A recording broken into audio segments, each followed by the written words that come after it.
sekali peristiwa, Yesus bersabda kepada murid-muridnya, "Dengarkanlah arti perumpamaan tentang penabur. Setiap orang yang mendengarkan sabda tentang kerajaan surga dan tidak mengerti, akan didatangi si jahat yang akan merampas apa yang ditaburkan dalam hatinya. Itulah benih yang jatuh di pinggir jalan.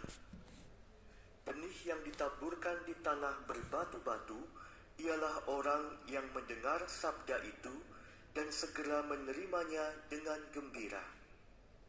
Tetapi ia tidak berakar dan hanya tahan sebentar saja.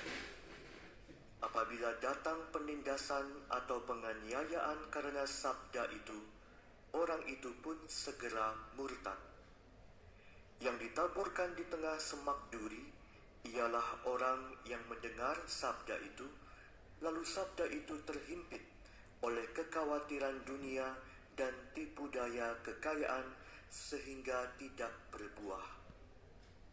Sedangkan yang ditaburkan di tanah yang baik ialah orang yang mendengarkan sabda itu dan mengerti, dan karena itu ia berbuah, ada yang 100, ada yang 60, dan ada yang 30 ganda." Demikianlah sabda Tuhan.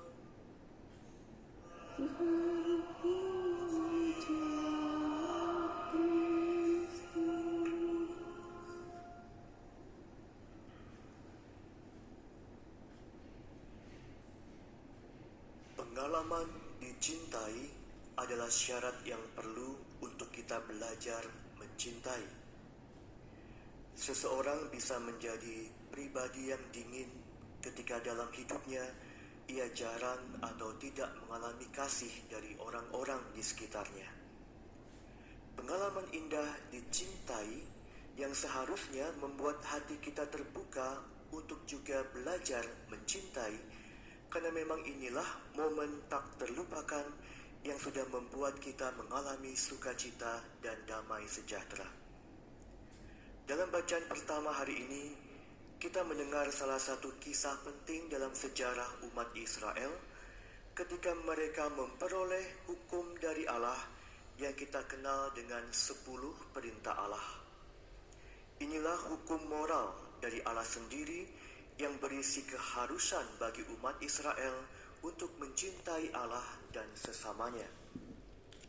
Tapi sebelum Allah memberikan perintahnya, sebagai permulaan ia berfirman, "Akulah Tuhan Allahmu yang membawa engkau keluar dari tanah Mesir, dari tempat perbudakan." Dari pernyataan inilah Tuhan ingin mengingatkan terlebih dahulu tindakan cintanya kepada umat Israel yang sudah membebaskan mereka dari ikatan perbudakan.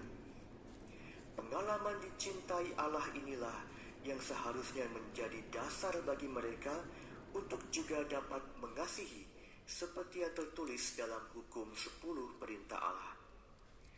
Dengan penuh kesadaran, kita pun mau mengingat kembali segala kebaikan Tuhan yang sudah mencintai kita terlebih dahulu. Ada begitu banyak rahmat karunia yang mungkin tidak kita sadari, yang juga mungkin tak terlihat karena kekhawatiran, kekecewaan yang selalu mengutuki, menyesali segala hal yang masih kurang dalam diri kita. Dalam perumpamaan Injil hari ini, Yesus juga memberikan pengajarannya tentang cinta Allah yang sudah terlebih dahulu mengaruniakan rahmat-Nya, menaburkan benih sabdanya dalam hati kita yang sangat kita perlukan agar hidup kita berbuah. Tapi karena kekhawatiran, karena ketidakpedulian, benih pemberian Tuhan itu tidak tumbuh dengan baik karena jatuh di tanah yang tidak baik, jatuh di hati yang belum siap untuk menumbuhkan benih baik itu. Semoga kita pun selalu menyadari diri sebagai pribadi yang dicintai Tuhan karena benih sabdanya yang sudah Tuhan taburkan dalam hati kita. Kesadaran pada Tuhan, tindakannya yang mencintai kita inilah yang akan menggerakkan hati kita juga untuk mengasihi Tuhan dan sesama, sehingga hidup kita pun berbuah